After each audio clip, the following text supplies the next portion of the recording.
How far will the United States go to maintain its grip on global power? The answer, it seems, knows no bounds.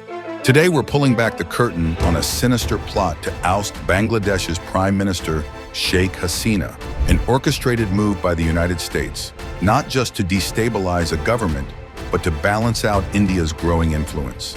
This is no conspiracy theory. It's a carefully planned strategy driven by Washington's elite and their cold-blooded agenda. In early 2019, the wheels were set in motion. Documents obtained by the Sunday Guardian show how U.S.-funded agencies like the International Republican Institute, IRI, were tasked with executing a regime change in Bangladesh. The aim? To weaken India's influence in the region, because India's support of Hasina had made her a powerful, unyielding leader. The IRI, backed by the National Endowment for Democracy, NED, and the United States Agency for International Development, USAID, used a 2-year campaign dubbed Promoting Accountability, Inclusivity, and Resiliency Support Program, or PAIRS, to destabilize Hasina's government. It was more than just promoting democracy. It was a surgical strike to fuel unrest, giving rise to anti-Hasina sentiments while covertly undermining her rule. This isn't new, is it? This is how the United States plays the game, toppling governments in Mongolia, Haiti, Uganda, and now Bangladesh.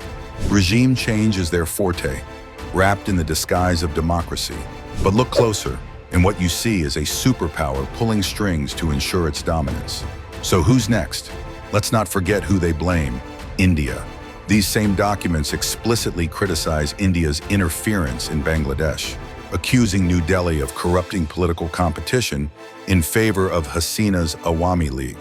They claim it was India's support that made Hasina's government authoritarian. But is that the real reason? Or is India simply an obstacle in the grand U.S. design for South Asia? IRI funneled millions into advocacy grants to marginalize voices they claimed represented democracy. They used civil society organizations, art performances, and social media campaigns to amplify discontent. They roped in artists, LGBT activists, and students, turning them into weapons in their grand scheme. A new breed of protest was born, not for democracy, but to pave the way for a US-approved government. The endgame was clear: remove Sheikh Hasina and install someone more compliant. Enter Muhammad Yunus, the US-backed Nobel laureate.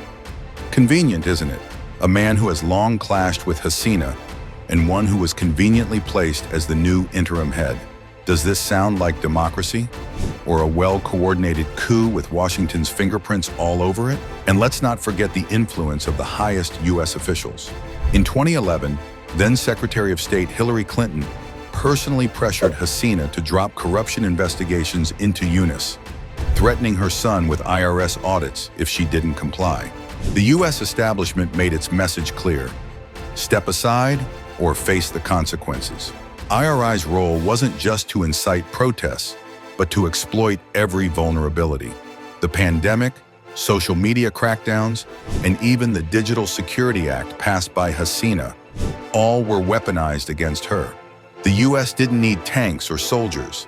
They used hashtags and influencers, and all of it was funded by taxpayer dollars through USAID, under the guise of promoting democracy. So the question is, when will this end? How long will the U.S. continue to interfere, manipulate, and topple governments, all to serve its geopolitical chessboard? Bangladesh is just the latest pawn. Today, it's Sheikh Hasina. Tomorrow, who knows? Is this what democracy looks like? Or is it a global dictatorship enforced by Washington's elites? One thing is for sure: the documents don't lie. And if history teaches us anything, it's that the United States won't stop until its grip over the world is absolute. Will we stand by and watch, or will we hold them accountable?